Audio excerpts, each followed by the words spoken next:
Hello, everyone. Welcome back to another episode of Talking Stuff on Lettermen Row. This is a different format, a little different occasion. As I hinted at on YouTube a few days ago, there's going to be some changes to the formatting of Talking Stuff, the Ohio State recruiting podcast that we do. And it's not always going to be like this, but today Spencer Holbrook, one of our main men here with Lettermen Row, is joining. And Spencer's going to kind of serve as co-host, alternate voice, the guy that will sometimes stop me from talking, which is necessary because otherwise I'm obviously prone to rambling. So welcome to this episode on YouTube, iTunes, however you're listening, watching, whatever. So I'm not going to be your crutch, but sometimes I might have to, hey, Berm, let's scale it back a little bit. If the crutch is used to hit somebody with to tell them to stop talking, then in that sense, you may be the crutch. You are the beating crutch. Today we're at the Lettermen Row office in Columbus. It's not always going to be that way, but we're here talking. Let's talk, Spencer. The first thing that everyone has been talking about as far as Ohio State recruiting for the last year is the quarterback situation. Lettermen Row on Monday, it was Monday, right? Broke the news that Jack Miller was, again, confirming he was totally set, locked in at Ohio State. I mentioned that on the Sunday night edition of Talking Stuff, that's what I had been hearing. But it was good to just get the confirmation from Jack himself. And you are not someone who's spoken to the Millers or Jack or anybody on the Ohio State side of it. But what is your take, I guess, on this quarterback recruiting? And as far as what Ohio State should do, what do you think they want to do? Well, Jack Miller's become kind of the punching bag of Ohio State recruiting jokes, right? Everybody wants to make fun of Jack Miller. A lot of people are thinking he's like the 6'4" Tate Martell. Yeah, because he sat out a couple of games and with a bad offensive line, and he's been kind of so-so on, we want to hear answers, we want this, we want that. And the bottom line is he's a really good quarterback, and I've been impressed with what Jack Miller's shown in film for a couple of years now, and I think people just kind of lose sight of how good Jack Miller is at throwing the football. And like you said, his footwork in the pocket is some of the best in the country right now for this 2020 class. So the people who want him to decommit to get CJ Stroud because he's the new shiny object, well, Jack Miller's not going anywhere. And that's what Jack said on Monday when we talked. And I think what I find interesting is that people just want drama. Like, I think there's this love of theatrics, right? But then the complaint is there's too much theatrics. But when Jack Miller has had a pinned tweet on his Twitter for a year, right? It says 100% committed. And he posted that Hashtag tweet. Go Bucks. Hashtag Go Bucks. He posted that tweet the day that Urban Meyer retired. Okay? It's never come down. On Monday, Jack tweeted, enough with the questions, I'm solid or whatever, right? And then he deleted that tweet, apparently, for some reason. I don't know. And then we had our story with him that went online at roughly the same time. And yet, there's questions. Why did he delete a tweet? Who cares if he deleted a tweet? Everybody wants the drama during the recruiting. And then once the guys get to Ohio State, why is this guy so full of drama? What's wrong with him? It's really weird to me. If you want drama in the recruiting cycle, the drama is going to follow them to Ohio State. If they don't have drama in the recruiting cycle, that's a good thing. The reason you follow recruiting is because it allows you to have football-related drama all year round, right? I mean, as a kid who you're new to the big bad world of sports media, right? You're just out of college, but you followed recruiting for a couple of years, but you do it so that you can have an idea of what's coming. But it's also a matter, in a way, to stay dialed into your team that you're interested in or the conference that you cover all year round. So you know what's coming. But you're right. When people say, oh, why is he doing this? Why is he doing this? But then they say, oh, now he's not saying anything. Like, if he tweets it, he's damned. If he deletes it, he's damned. And either way, the reality is Jack Miller's not going anywhere. As you said, he's committed to Ohio State. He's sticking with the Buckeyes. He is one part of what Ohio State still hopes to be a two-man 2020 quarterback class. Jack's reaffirmation is in no way related to CJ Stroud's recruitment at this point. So that's that, right? Like, there's Miller, and then there's going to be another quarterback. The guy they want, as we've talked about on this show over and over, is CJ Stroud. Lettermen Row is heading out to California this week, actually, to talk to CJ and a few other players out on the West Coast. So hopefully we'll have a little bit more insight into what his line of thinking is. But the truth is that Jack Miller and CJ Stroud are now separate. Yeah, you don't have to. They can be mutually exclusive, and then end up in the same quarterback room and be together. You don't have to pick a side. You don't have to be Team Jack or Team CJ. Team CJ at this point. Yeah, but that's what everybody wants, is to pick sides and say, oh, if CJ commits, then Jack's gone. Well, that's just not true. Ohio State has to have 2 quarterbacks in this class. I guess you don't have to, because you could. They have to get another quarterback at some point, right? Before next spring. You could go to the transfer portal, but if you look at the transfer market, it might be pretty bare this year compared to last year. There's not a Justin Fields waiting out there in the portal, nor will there be. And so, you've written about multiple quarterbacks that could be on their radar. You even wrote about a quarterback who a day later committed somewhere else. That's the way it works. And so, you swing and you miss. Ohio State's swung and miss in running back recruiting. They're swinging and missing in other recruiting areas. And quarterback might just be another one where if they get one guy, I don't think they're going to panic. All recruiting is essentially playing the futures market, right? Like, you don't know what's going to happen. But you do know, at least by recruiting high school students as opposed to potential transfers in the portal who you don't even have any idea who's going to end up in there. At least with a high school kid, you know who he is. Yeah. Like right now, they know who's there. So you can develop a relationship with right. You can't do that with a kid who's going to end up in the transfer portal because you don't have any idea who's going to be there. We're going to walk away from the quarterbacks right now. That's the situation. Not changing. We'll talk about it again. We're going to talk about it. I'm sure we'll talk about it on Sunday. We're going to move on to the running backs. As you said, there has been some swinging and missing at the running back position for Ohio State this year. I think what's really interesting is to see the way the Ohio State coaching staff has approached those misses when they've been asked about it in press conferences. What was it, a month ago? Tony Alford was asked about it and said, we don't even know if we're going to take a running back. He almost laughed it off. We don't know. We have all these guys, and that's true. J.K. Dobbins is a junior, so conceivably he could return for a senior year, though he won't. Then you have Master Teague, who's a redshirt freshman, Marcus Crowley, who's a true freshman, Steele Chambers, who's a true freshman. The need at running back isn't quite as great as I think we wanted to think it was going to be in the summer, and that's because all those commodities other than J.K. Dobbins were unproven. But now you have an opportunity to reassess and say, hey, maybe we don't need to go out and recruit 2 running backs, right? Well, I think they were going to recruit 2 running backs because they were allowed to get 2 great running backs. Well, that's true. They were planning on having either Kendall Milton or Bijan Robinson and also Jalen Knighton, and you're not going to pass up on any of those guys.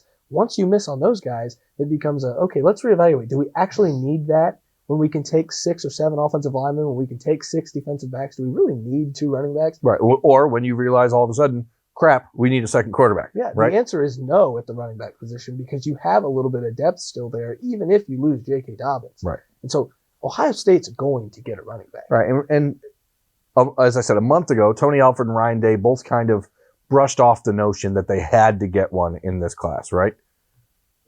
On Tuesday, I am terrible at learning the days of the week. I'm going to get there eventually. But there's a song about it. Yeah, I'm not real good with music either. There is a moment in Tuesday's press conference with Ryan Day when he's asked about the running back recruiting, and he pretty plainly spills out, this is why running back should come to Ohio State. He gave a pitch. I thought I was in like a campaign rally. Right. So here's the pitch from Ryan Day, right? Let's listen to it. I think we will. I think we'll be fine there.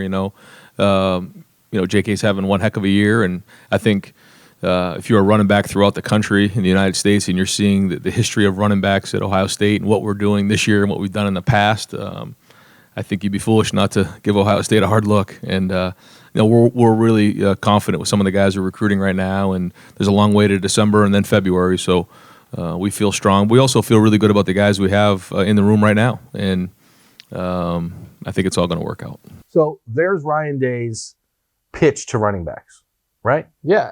And he's telling the truth. Yeah, he kind of laid it out there. They've had success in the past. Historically, running backs thrive at Ohio State. Right now, running backs are thriving at Ohio State at a rate that is pretty incredible, and yet they're still having a little bit of trouble landing one, a big time back. If you're a 5-star kid, you hear that and you say, oh man, these guys actually do want me. It's not just something they're saying. Like, they need not that they need a running back, but Right. That pitch was pretty strong. I thought it was a big statement from Ryan Day. So here's all the things you have to consider. Number one, maybe there just aren't that many Ohio State caliber running backs out there in this 2020 recruiting class. Yes, there's guys out there like Zachary Evans, who's the number 1 ranked running back in the country. He's still uncommitted, but he's not coming to Ohio State. There is no relationship between him and the Buckeyes. Kendall Milton had a good chance to go into Ohio State, pick Georgia. Bijan Robinson is a player that obviously everyone in America wanted as a 5-star running back from Arizona, who Ohio State had received a privately issued and silent commitment from in June. He decided to sign or commit to Texas. Now there's all these rumors around Bijan Robinson's recruitment because Texas insiders and message board heroes can't seem to get a read or a confirmation on his commitment. So people are like, oh my gosh, Bijan is wavering. Oh, that must mean Ohio State. It doesn't.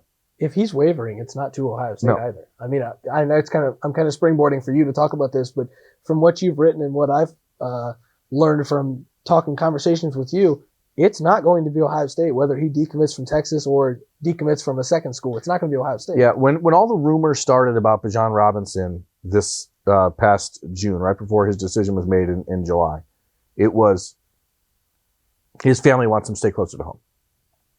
Ohio State hasn't gotten closer to Arizona. And it's not going to. And it's not That's a going to. newsflash. So it's actually been USC that's been hearing from Bijan Robinson. Closer than Ohio State. Significantly. Plus, his grandfather is a big-time West Coast guy, was a former Pac-12 official, loves Reggie Bush. I have a thing in my throat. I need some water. It's a situation where Ohio State did everything they could to land Bijan Robinson, and simply could not make that work because parents want to be within a 1-plane ride to see him play. So for Bijan, it's not about development. It's not about the NFL. It's not about stats. Apparently, it's about proximity to home. You can't really argue with that either. No, and that's the thing. Kids want to do what they want to do. Families want to do what they want to do. Anyway, the reality is, at running back for Ohio State, if there's a chance of something happening with a player who's currently committed right now, brought to you by Coke Zero, if there's a player committed somewhere right now that's going to end up flipping to Ohio State, it's not going to be Bijan Robinson. So, 2 guys that come to mind, right? We've written about him. We've talked about him. Jahmyr Gibbs in Atlanta and Mayan Williams. Mike Williams. From Winton Woods. I'm going to open this can of Coke because I have a frog in my throat for some reason. So Mayan Williams is an interesting one to me because from what I've been hearing from various Ohio State fans and other sites is he's committed to Iowa State. Is he really an Ohio State caliber running back? And the answer that I have is guys get late offers all the time that are committed to MAC schools. Yeah. I went to a MAC school. Guys would get offers from Big Ten schools after they were committed to a MAC school and leave because once college programs realize that they're good, they'll still offer them even if they're committed to a lesser program. Yeah, and this is something I've written over the years, or anybody who's followed me. Ohio State does not give out pity scholarship offers. Okay?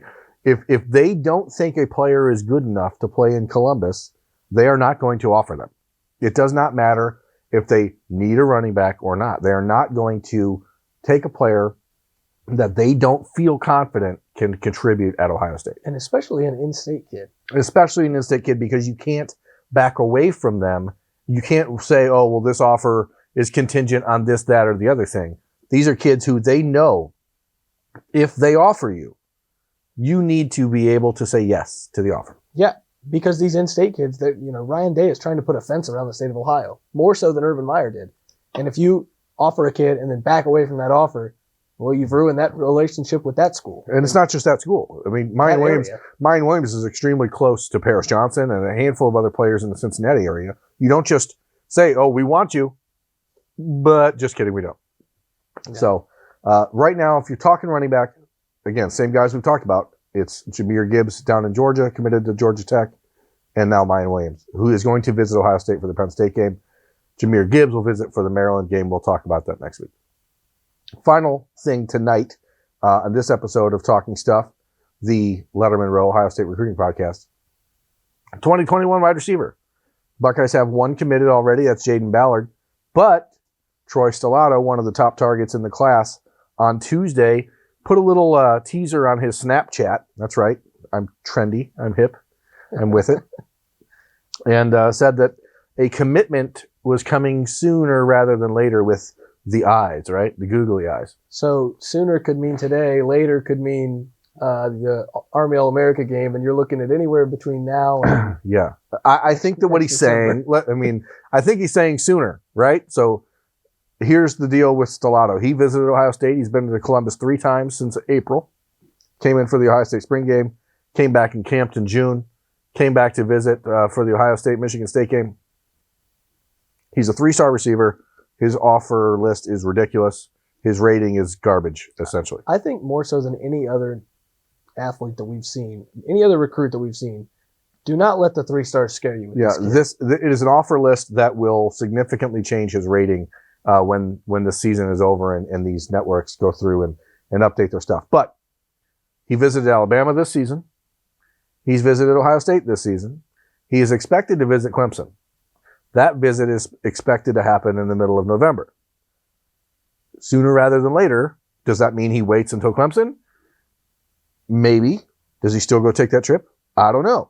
Well, and what that signals to me is if he's already made his mind up and says, I have it one sooner rather than later, ding, ding, that ding. Clemson visit means nothing. Ding, ding, ding. If exactly. it even happens. So this is one of those moments in recruiting where there are always lessons, right? I write about it all the time. Comfort in relationships. What people do, not what they say. Those are the things that matter, right? In this case, what he's saying is saying a lot about what he's doing. Because to me, as Spencer just said, if he's saying commitment's coming sooner or later, that means you can feel fairly confident his mind's already made up. I know that as of Tuesday afternoon when Ohio State saw that message, that googly-eyed thing on Snapchat, and of course, believe me, Buckeyes coaches see those things. There was not any sort of definitive knowledge that Ohio State was like, oh, we know what he's doing. But if you read the tea leaves, the 3 visits, the relationship he has with Brian Hartline and Keenan Bailey, just the overall feel that he has had at Ohio State, I think you can read that as a pretty positive for the Buckeyes when it comes to 2021 wide receiver. Does that mean he's the only one? Who knows? I mean, things have obviously stayed very fluid with Marvin Harrison, Emeka Ibuka, Bo Collins. Brian Hartline's efforts as a recruiter have been well documented, and he is continuing to just flat out knock it out of the park. Yeah, Emeka Ibuka visited for the Wisconsin game. Bo Collins was on campus for the Michigan State game. And all of these guys, one thing we definitely need to remind people of and remember is these guys are juniors, meaning they're doing this all on their own dime. Yeah, and these guys are all juniors, which means anything can happen for the next year plus. So, yeah. Stay tuned for what that means from Stellato. We don't entirely know, but again, we're going to find out sooner rather than later, apparently. So, yeah, I guess so. Who knows? Maybe more good news is coming for Ohio State in the near future that people may want to pay attention to. You can't do that. Right? Is that not it? Is this not it? No. Anyway, for Spencer Holbrook, I am Jeremy Birmingham. That has been this edition of Talking Stuff, the Ohio State Recruiting Podcast, brought to you by Lettermen Row, and we will talk to you next time. Thanks for watching. Thanks for listening. Subscribe, like, review. What else? Rate. What else? All of it. All those things. Do it. And make sure you mention how glad you are to see Spencer on this updated format. Thanks for watching. Thanks for listening. We'll talk to you next time.